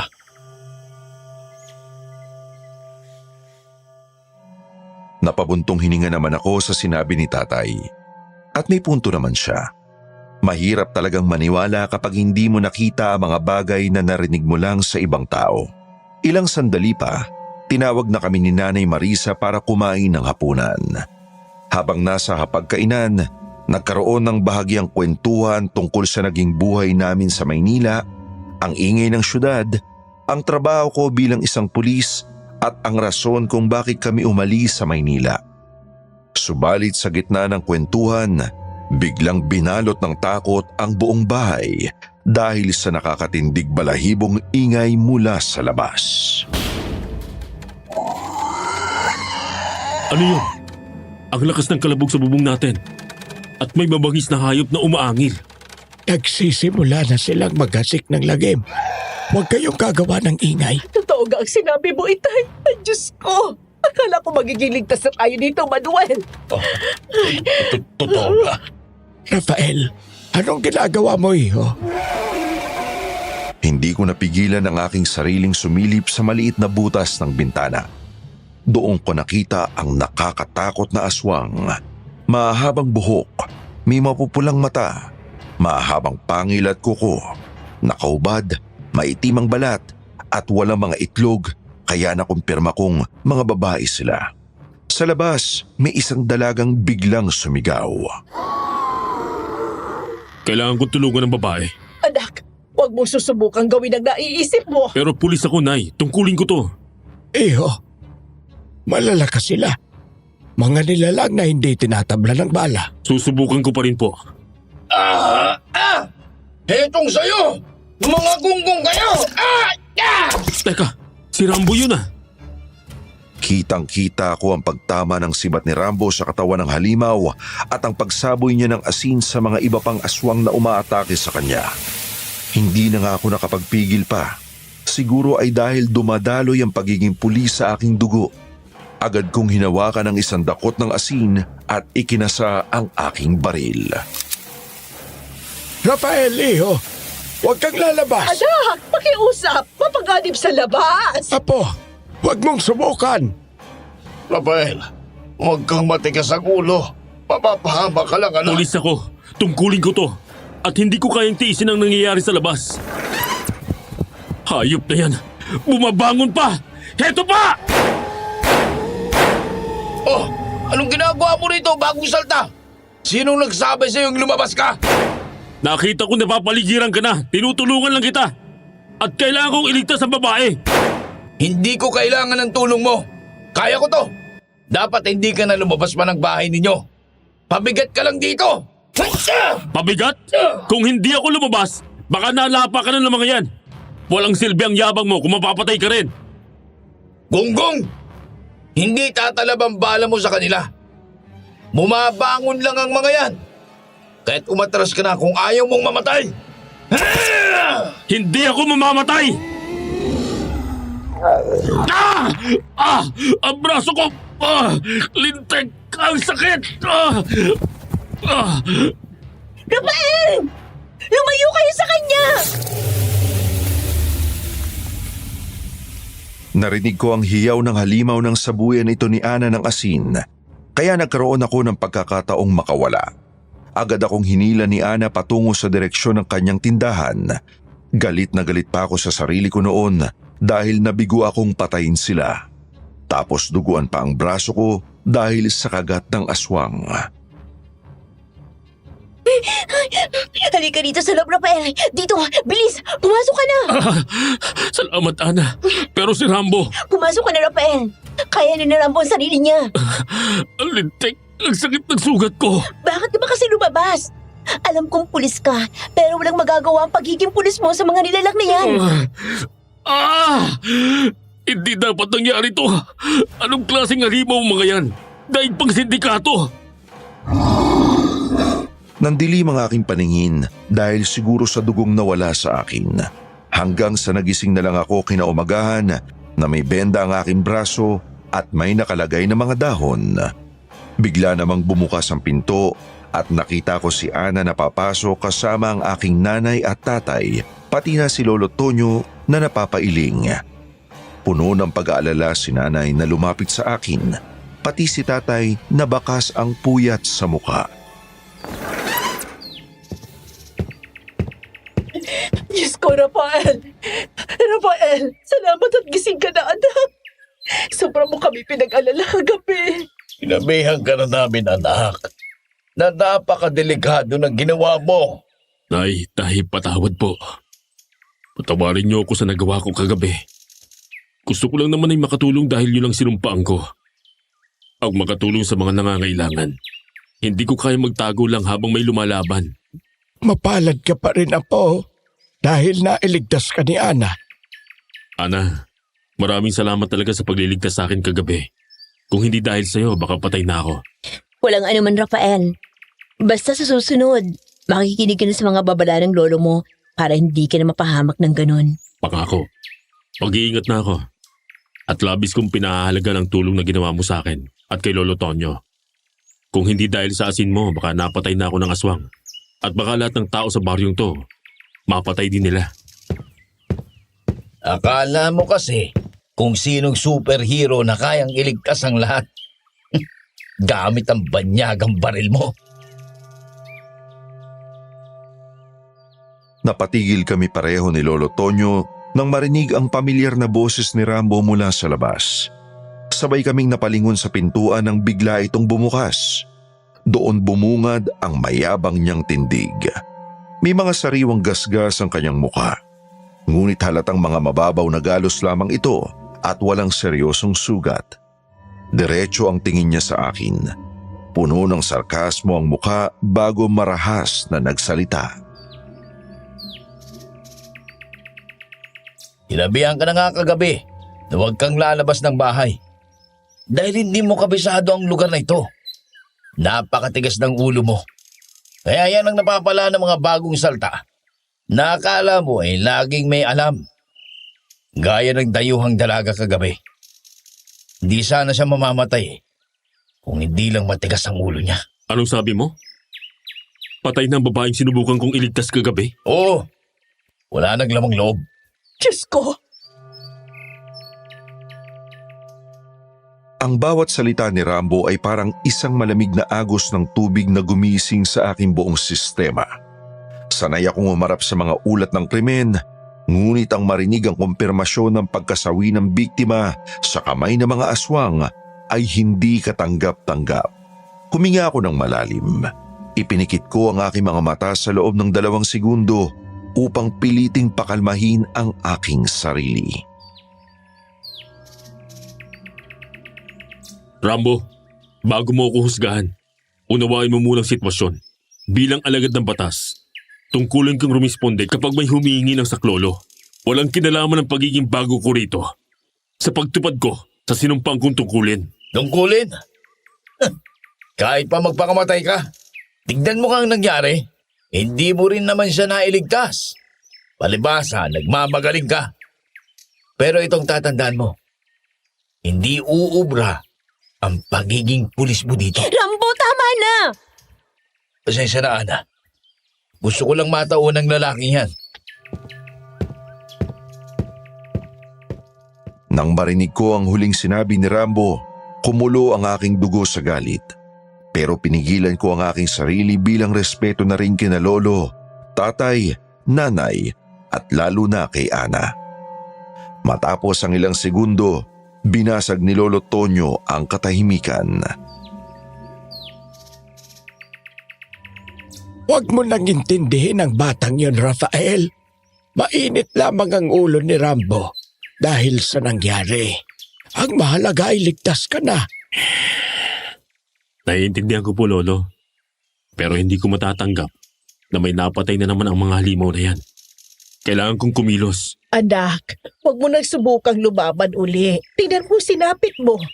Kaya nga tayo dito ay para maging ligtas. Tapos ngayon ganito lang ang mangyayari. May puntong nanay mo, Rafael. Alam ko naman na nag-aalala kayo sa akin. Pero Lolo, paano ba natin sila matatalo? Bilang alagad ng batas, hindi ako maaaring tumungangalang habang namamatay ang mga inosente. Hindi pa rin lang kailangan mo rito, Apo. Kailangan mo ng mga kagamitang kayang pumatay ng mga aswang. Saan po natin makukuha ang mga kagamitang yan, Lolo? Hindi matatapos ang problemang to kung hindi natin haharapin. Hayaan niyo akong gawin to. Hindi ka pa ba nadadala sa nangyari sa iyo, Rafael? Alam niyo pong hindi ako natatakot mamatay kumpara ito sa kapakanan ng iba. Sumama po ako sa inyo dito hindi para magtago, kundi para protektahan kayo. Dahil kung ako lang, handa ako sa kahit anong mangyari, Tay. Bahala ka kung anong gusto mong gawin. Eh, napakatigas talaga ng ulo mo. Tay, Huwag ka mag-alala, anak. Ako na ang kakausap sa tatay mo. Pero Rafael, kahit ako'y tutol dyan sa gusto mo, Nay, magtiwala po kayo sa akin. paano ako magtitiwala kung muntik ka nang mamatay kagabi? Yun ay dahil hindi tinatablan ng pala ang mga halimo na yon. Pero kung ituturo sa akin ni Lolo ang mga gagamiting sandata para mapatay ang kalaban, hindi malabong magtagumpay akong ubusin sila, Nay. Pag-isipan mo nang mabuti yan, Rafael. Susundan ko lang ang tatay mo.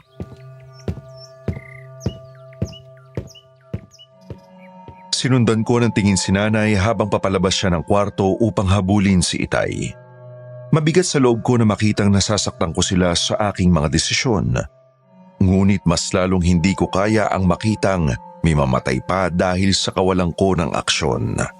Nanatili naman si Ana at Lolo Tonyo sa aking tabi.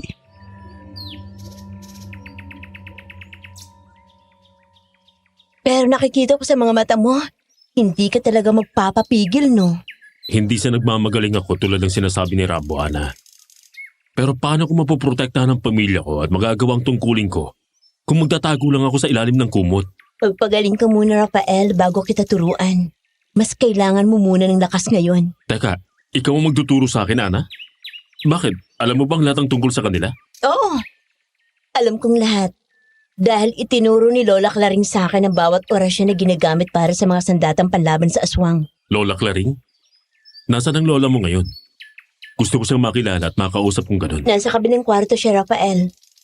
Pero hindi mo na siya makakausap. Hindi na siya makakapagsalita pa kailanman. Bakit? Anong nangyari sa kanya? Dati siyang albularyo rito sa baryo. Noong kapanahunan niya, matagumpay niyang napatay ang pinuno ng mga aswang na sila Kanaya. Kaya lang, may kapalit ng tagumpay na yun. Ibang naging epekto ng pinakamakapangyarihang orasyon na ginamit niya. Mabilis nitong hinigop ang kanyang lakas at tuluyang kinuha ang kanyang kakayahang magsalita bilang kabayaran sa proteksyong ibinigay ng espiritu.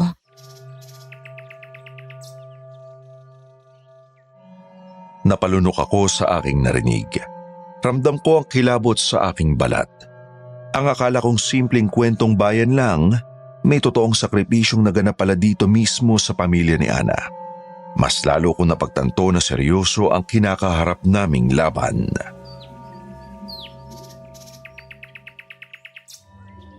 Kung ganun patawad, Ana. Huwag mo na akong turuan ng mga delikadong orasyon na yan. Turuan mo na lang ako sa mga sandata na pwede kong gamitin ng praktikal. Yung kaya ng katawan ko. Mabuti pa nga po. Sige, Rafael. Ituturo kong alam ko. Salamat, Iha. Salamat sa tulong mo sa apo ko. At mukhang ligtas ka na naman narito sa pangangalaga ni Ana, Iho. Magpapaalam muna ako. Kailangan ko lang asikasuhin ang nanay at tatay mo sa bahay. Sige po, Lolo. Mag-iingat po kayo.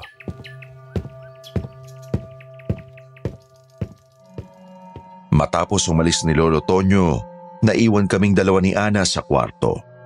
Doon nagsimula ang aming masinsinang usapan. Habang nagpapalipas ng oras, dinala niya sa harapan ko ang mga kakaibang kagamitan na itinago pa daw ng kanyang lola noon. Isa-isa niya itong ipinakita sa akin habang pinapaliwanag ang gamit ng bawat isa.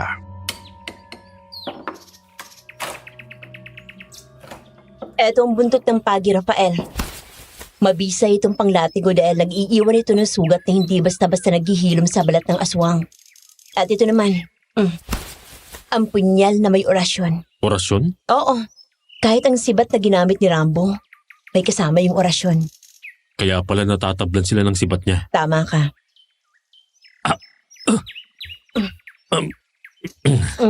Dahan-dahan.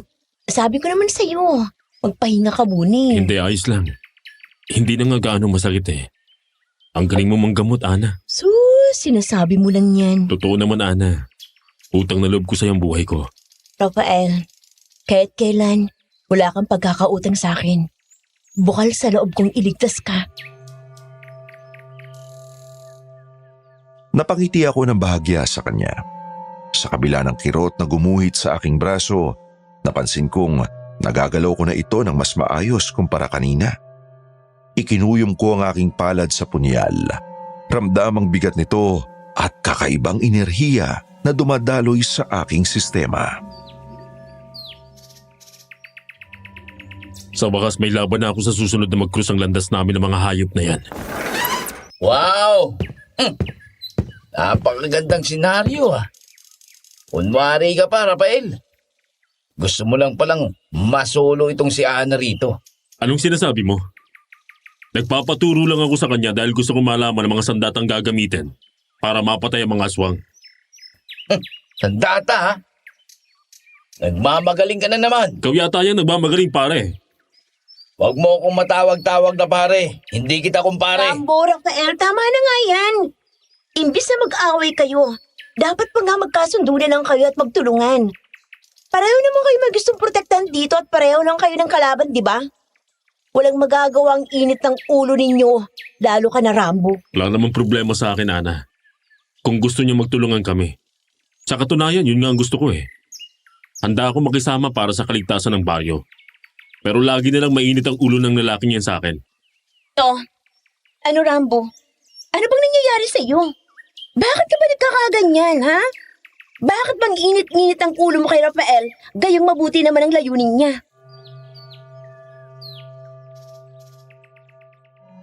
Hindi sumagot si Rambo. Tumingin lang siya ng seryoso kay Ana. Pagkatapos ay binalingan ako ng isang matalim na titig. Halatang hindi niya matanggap ang naging suwestyon ni Ana at ang pagtatanggol nito sa akin. Tinalikuran niya kami, sabay sara ng pinto nang hindi man lang sinasagot ang mga tanong ni Ana. Pasensya ka na talaga sa kanya, Rafaela. Hindi ko rin alam kung bakit yan ang ugali niya simula kahapon. Baka naman nagsiselos lang siya, Ana. Dahil halata namang may gusto siya sa iyo eh. Ha? Magkaibigan lang kami ni Rambo simula pa nung mga bata pa kami. Alam niya noon pa na hanggang doon lang talagang kaya kong ibigay sa kanya. Kala ko nga'y tanggap niya na eh. Hayaan mo na lang muna siya.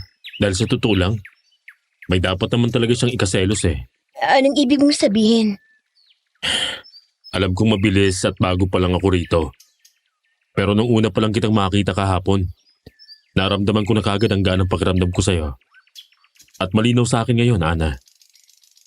Gusto kita. At ngayon lang ako nagkagusto sa isang babae na ganito.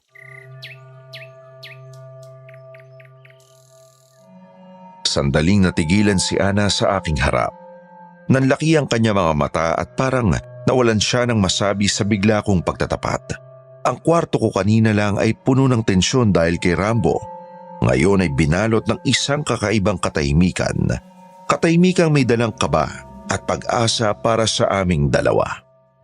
Nakatitig lang ako sa kanyang mga mata. Hinihintay ang anumang salitang lalabas sa kanyang mga labi. Ramdam ko ang mabilis na tibok ng aking puso. Ngunit bago pa man siya makasagot sa aking pagtatapat, biglang nagbago ang ekspresyon ng kanyang mukha.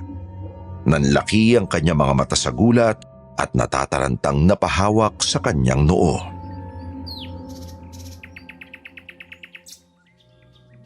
Diyos ko! Ang sinabawang gulay! Ha? Anong gulay? Nakalimutan ko may niluluto pala ako sa kusina. Baka natuyo ng sabaw. Sandali lang, Rafaela. Pambihira.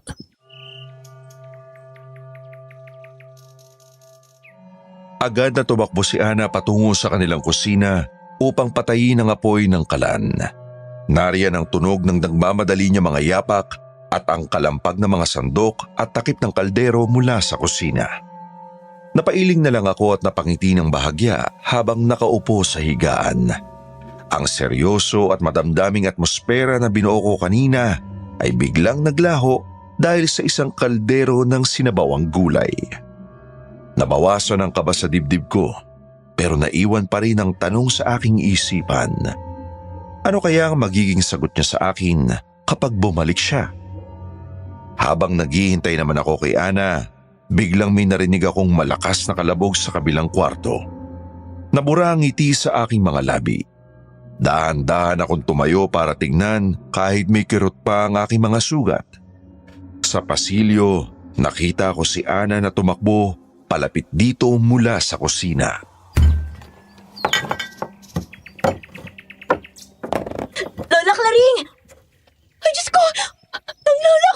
Ana? Lintik na sugat. Ana, nasaan ka ba?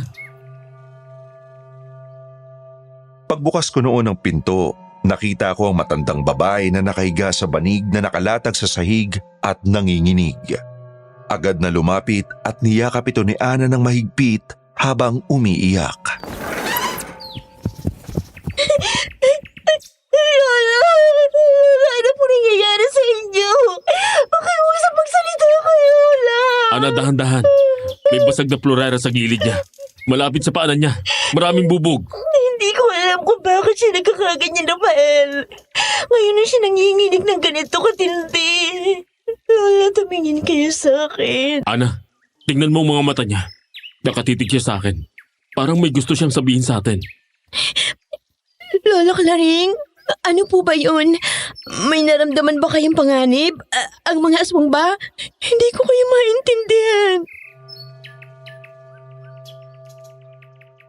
Naisip ko kung hindi siya makakapagsalita, baka pwede kaya niyang isulat.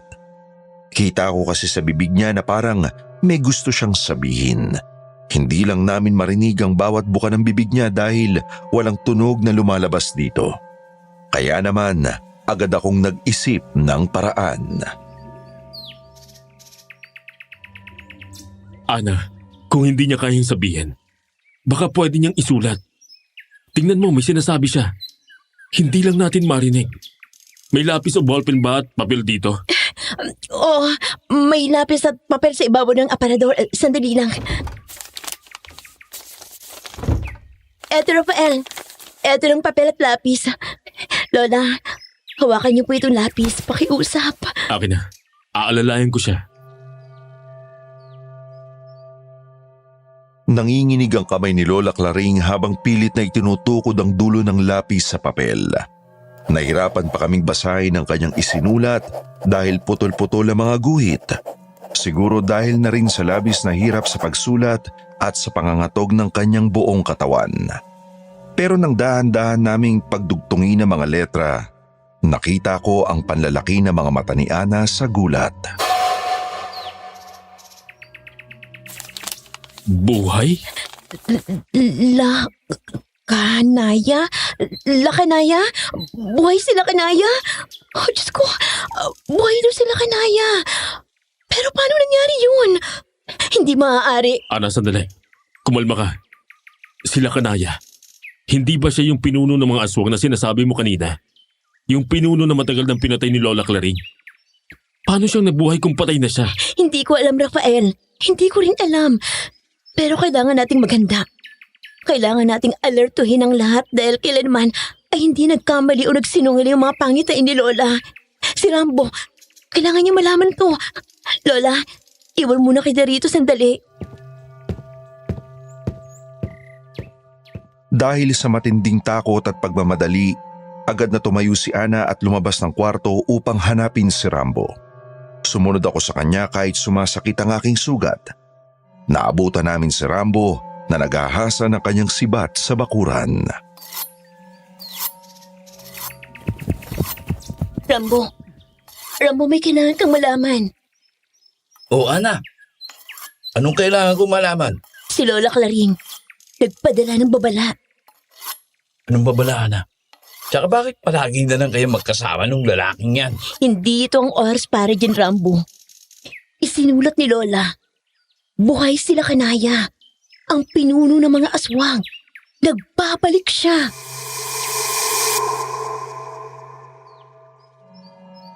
Maging si Rambo ay napatigil sa kanyang ginagawa. Nakita ko ang biglang pagbabago sa kanyang mukha. Nakaramdam din siya ng kaba sa narinig. Lumunok siya ng malalim, ngunit sa kabila ng takot, mas nangibabaw pa rin ang tapang sa tono ng kanyang pananalita. Ikinuyom niya ang kanyang kamao at mahigpit na hinawakan ang kanyang sibat. Kung nabuhay man ng demonyong yan, ibig sabihin lang nun, kailangan natin siyang patayin muli. Kung nagawa ni Lola Claring noon, magagawa rin natin ngayon. Lalaban din ako. Kung may galit ka sa akin, sana naman isantabi mo muna ngayon. Wala naman akong ginagawang masama sa'yo. Walang ginagawang masama. Ang lakas din ng loob mo, no? Inaagaw mo sa akin ang babaeng mahal ko. Tapos sasabihin mong wala kang ginagawa? Wala akong inaagaw sa'yo. Magkaibigan lang kayo ni Ana, Rambo. Ano? Lumabang ka! Rambo, tama na! Ano ba?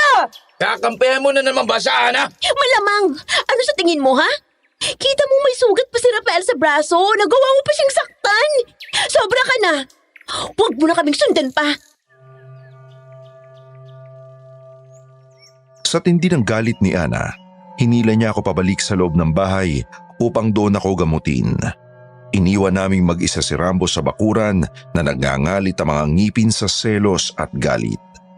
Pagpasok namin sa sala, agad na kumuha ng gasa at gamot si Ana habang nanginginig ang kanyang mga kamay. Asensya ka na talaga, Rafaela. Humihingi ako ng tawad sa ginawa ni Rambo. Hindi ko akalain na aabot siya sa pananakit ng ganun. Ayos lang, Ana. Tsaka, totoo naman ang sinabi ko eh. Magkaibigan lang naman kayo. Hindi ko rin naman kayang turuan ng puso kong mahalin siya sa paraang gusto niya. Ngayon, ikaw tuloy ang pinag-iinitan niya. Salamat, Ana. Salamat. Para saan? Dahil pinagtanggol mo ako kanina. Hindi ko rin masisisi ang sarili kong magustuhan ka dahil bukod sa maganda ka, napakabusilak pa ng puso mo.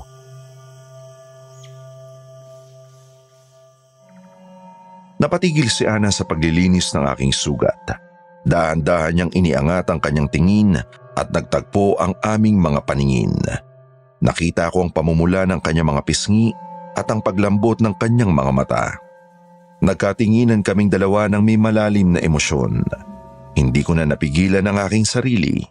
Dahan-dahan kong inilapit ang aking mukha at doon ay naghalikan kami sa gitna ng katahimikan. Matapos ang sandaling yon, dahan-dahang humiwalay si Ana. Halatang nahiya siya, kaya agad niyang pinutol yun at biglang iniba ang usapan.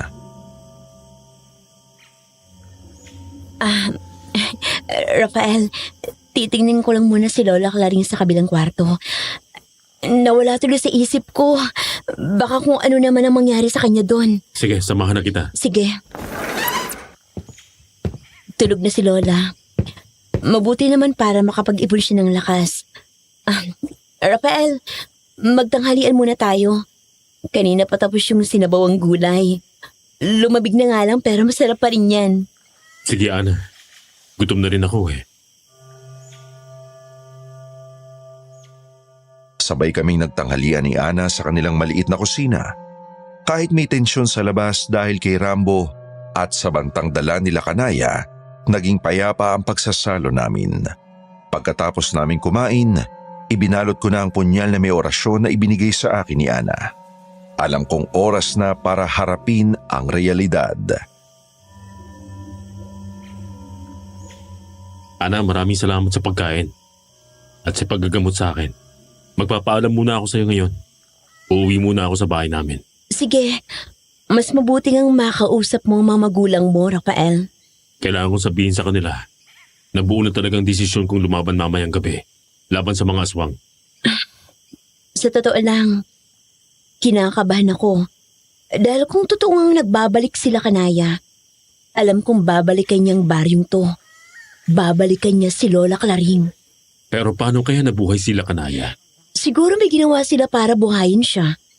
Baka yung dalaga kagabi ang naging alay para mabuhay ang halimaw na yun. Pero huwag ka mag-alala. Oras na mapatay natin siya ulit. Sisiguraduhin kong hindi na siya mabubuhay pa. Dahil susunugin ko siya. Alam mo, Ana, sa kabila ng sinabi mo, nakikita ko pa rin ang takot mo. Pero huwag kang maglala. Kahit hindi kami magkasundo ni Rambo, lalaban pa rin ako at tutulungan pa rin kita. Salamat, Rafael. Sige, tutuloy na ako, Ana. Sa aking paglalakad pa uwi, nadaanan ko si Rambo sa gilid ng daan. Ramdam ko ang talim ng kanyang mga mata. Dire-diretso lang ang lakad ko at hindi ko na siya pinansin. Kahit nakita kong nakatingin siya sa akin nang may halo pa rin galit. Pagdating ko sa aming bahay, naabutan ko ang aking pamilya sa sala. Oo, anak. Nandiyan ka na pala. Halika. Kumusta ng sugat mo? Tay, Nay, Lolo Tonyo. Nandito po ako para sabihin sa inyo na buo ng desisyon ko. Lalaban po ako. Ito po ang gagamitin kong punyal. Ano? Diyos ko, Rafael. Punyal ba yan na pampatay sa aswang? Saan mo nakuha yan? Nak, huwag mong gagawin yan. Pinagbabawalan kita, Rafael. Hindi mo alam kung anong klaseng halimaw ang kinakaharap mo. Iwanan mo na ang laban na yan sa mga taong sanay pumatay ng aswang. Muntik ka na kang mamatay kagabi, hindi ka pa nadala. Hindi pwedeng hindi ako tumulong sa laban, Tay, Nay. Lalo na ngayon na buhay daw sila Kanaya, ang pinuno ng mga aswang. Kung hindi ako kikilos ngayon, lahat tayo rito sa baryo mauubos. Sa pagkabanggit ko sa pangalang Lakanaya, nakita ko ang biglang pagbabago sa mukha ni Lolo Tonyo. Nanlaki ang kanyang mga mata. Napakapit siya sa lamesa at halatang labis na nagulat at kinabahan sa narinig. Lakanaya, ang pinuno ng mga aswang, nabuhay. Paano nangyari yon? Akala ko'y natapos na siya ni Claring noon. Kung ganon, ay totoo nga ang mga kutob ko. Mapanganib ang gabing ito. Tay, pigilan mo ang apo mo. Lo, magtiwala po kayo sa akin. Kailangan ko na pong bumalik kay Ana. Mas mapapadali pong laban kung naroon ako sa kanila dahil naroon ang mga kakailanganin ko. Sabay naming haharapin ang mga aswang. Sigurado ka ba sa pinapasok mo, anak? Opo, Nay. At itong punyal na to, ang isa sa mabisang sandata para tapusin ang bangungot na ito. Pero bago ako umalis, pakiusap. Huwag na huwag kayong lalabas ng bahay kahit anong mangyari ngayong gabi. O siya, sige. Mag-iingat ka po. Siguraduhin mo lang na uuwi ka ng buhay, Rafael. Opo, Itay. Gagawin ko mong lahat para mabuhay. Hindi para sa sarili ko, kundi para sa inyo.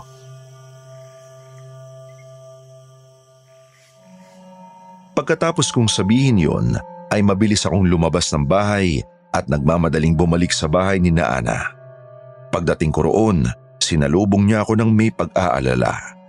Magkasama naming inihanda ang punyal, buntot ang pagi at pinaghalong asin na may orasyon. Kinagabihan, habang nag-aapunan kami ni Ana, tahimik namin pinag-uusapan ang plano. Subalit naputol ang lahat nang may marinig kaming nakapangingilabot na tunog mula sa labas.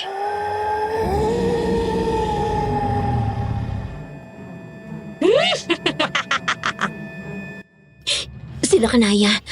Narito na sila Rafael. Sila Kanaya, kasama ang kanyang mga alagad. Huwag kang matakot, Ana. Nandito na ako. Puprotektahan kita. Hindi ako natatakot. Lalaban din ako. Akala nyo ba'y makakatakas kayo sa akin? Pagbabayaran yung ginawa nyo sa akin. Ilabas nyo ang walang iyang albularyo si Claring.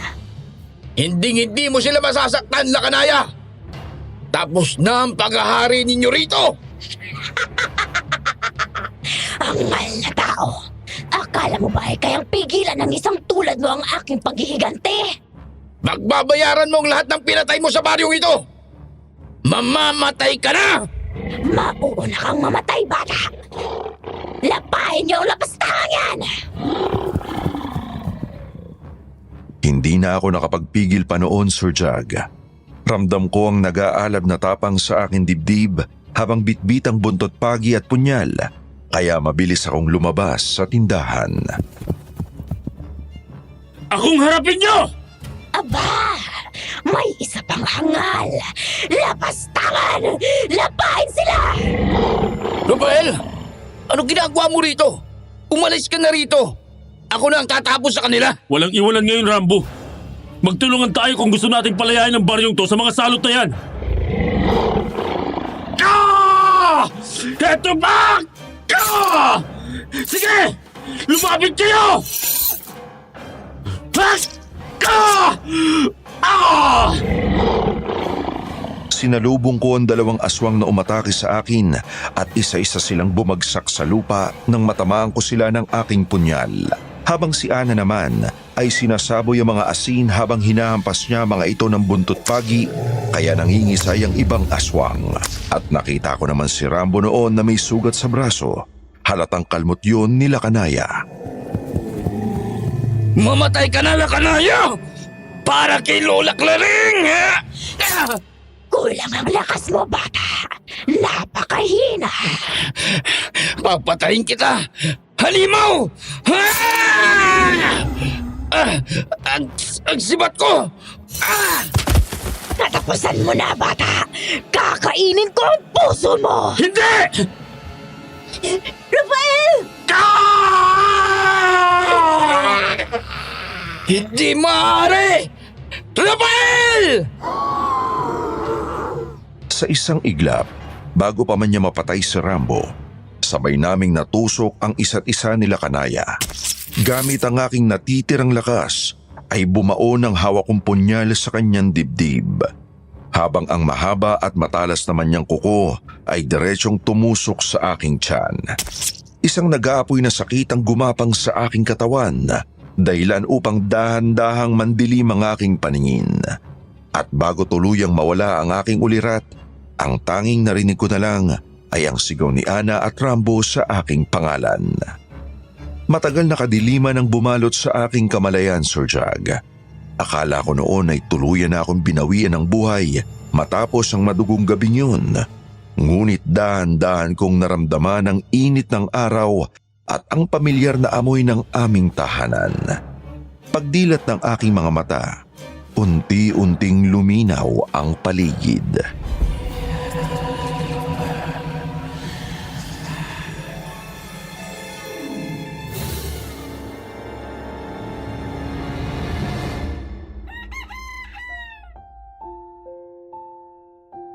Salamat sa Diyos, Rafael, anak. Gising ka na. Buhay ang anak ko. Akala namin ay wala ka na sa amin, anak.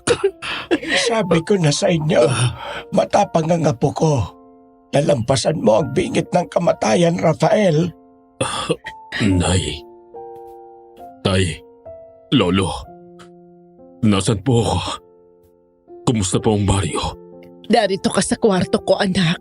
Ligtas na ang lahat. Huwag ka muna malikot dahil sariwa pang sugat mo. Napatigil ang aming pag-uusap nang may kumatok sa pinto at doon ay bumungad si Ana. Kitang-kita ko ang pamumula ng kanyang mga mata at ang labis na emosyon sa kanyang muka habang mabilis siyang lumapit sa aking higaan. Rafael, sobra ako nag-alala sa iyo. Akala ko hindi ka na magigising. Salamat sa Diyos. Ayos lang ako, Ana.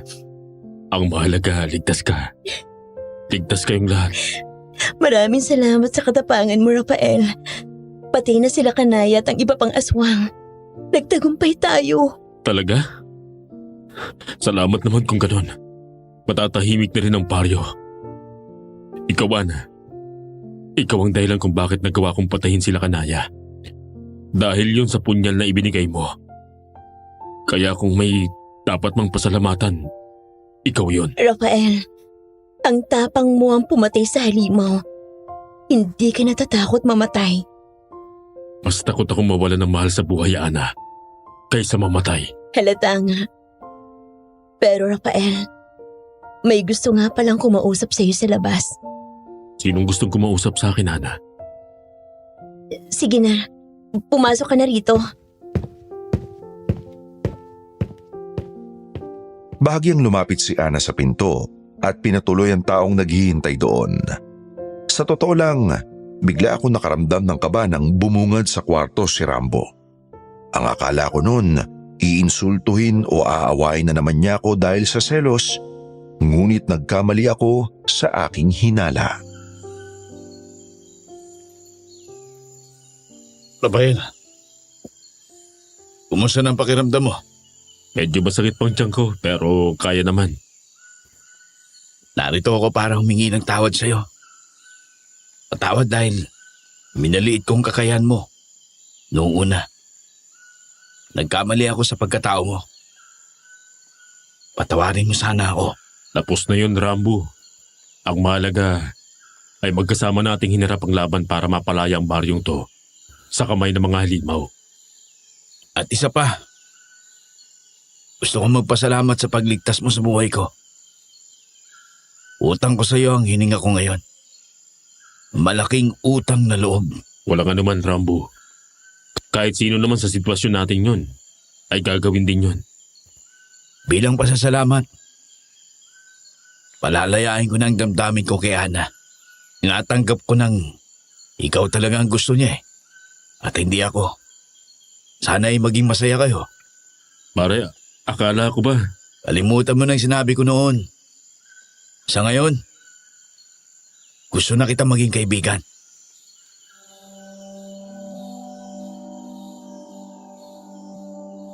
Nagulat ako sa kanyang mga sinabi. Ngunit kasabay niyon ay ang malaking kagalakan sa aking dibdib. Sa wakas, bukod sa natapos na ang banta ng mga aswang, ay natapos na rin ang hidwaan sa pagitan namin ni Rambo. Ngumiti ako sa kanya at tinanggap ang kanyang pakikipagkaibigan. Simula noon, naging matalik kaming magkaibigan ni Rambo. Sinulit ko ang isang buwan ko sa baryo kasama si Ana at nangako akong babalikan siya pagkatapos kong resolbahin ang kaso sa Maynila. Pagbalik ko sa lungsod, nadakip na nga ni na Hepe ang mga galamay ni Apollo. Ngunit dahil sa kagustuhan kong masiguro ang kaligtasan ni Ana at ng aking pamilya, napagpasyahan kong bumitaw sa pwesto ko bilang sarhento at bilang pulis. Sa kasalukuyan, mag-asawa na kami ni Ana at masayang naninirahan sa Maynila.